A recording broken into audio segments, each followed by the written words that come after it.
We have really an extremely exciting story that we want to share with you tonight. A Grand Rapids man adopted as a baby recently tracked down his birth mother, and he got the shock of a lifetime when he found out who she is. Dee Morrison here now with more on this amazing discovery. Dee.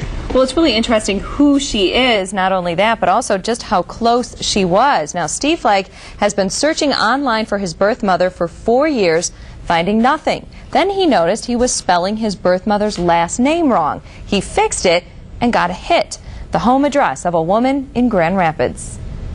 And I thought, well, that's really close to Lowe's where I work, and I bet I've seen her in the store, not really knowing to what extent I'd seen her in the store. He was telling a co-worker about the mix-up, that the name was Talladay, not Talladay. And she's like, do you mean like the Chris Talladay that works here, the one head cashier up front? And a manager looked up the home address. It was a match. It was his mother.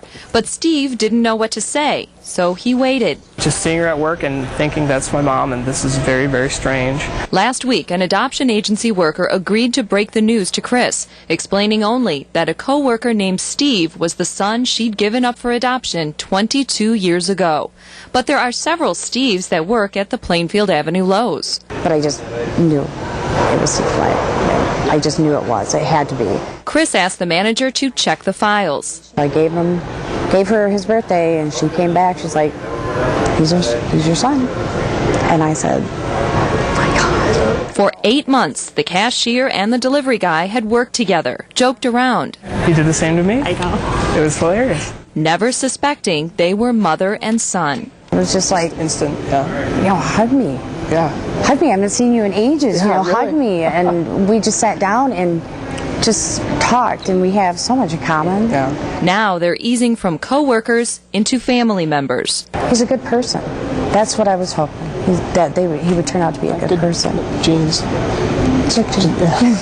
Good genes. That's wonderful. Thank you. They like what they see in each other and in their future. Geez, do I want to meet his mom and dad, because they did such a good job. He's such a good guy. He is such a good guy.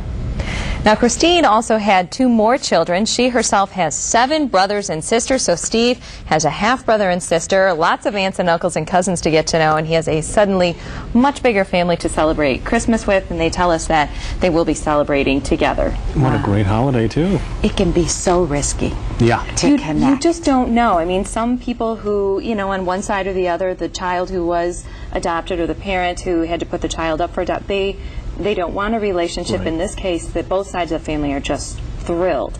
And You the can tell. mother had let it be known that she was okay with being contacted at some point. It was part of the adoption record that he was able to find out her name when he turned 18 and make his own decision about whether or not he wanted to contact her. And she said, I always hoped one day I'd get a call out of the blue, and his 18th birthday came and went, and here 4 years later he'd been trying to contact her and finally did and knew who she was. Call out of the blue, he rounded the aisle. Yeah, company Christmas party. There you go. Amazing. Great story. Thanks, Dee. Neat.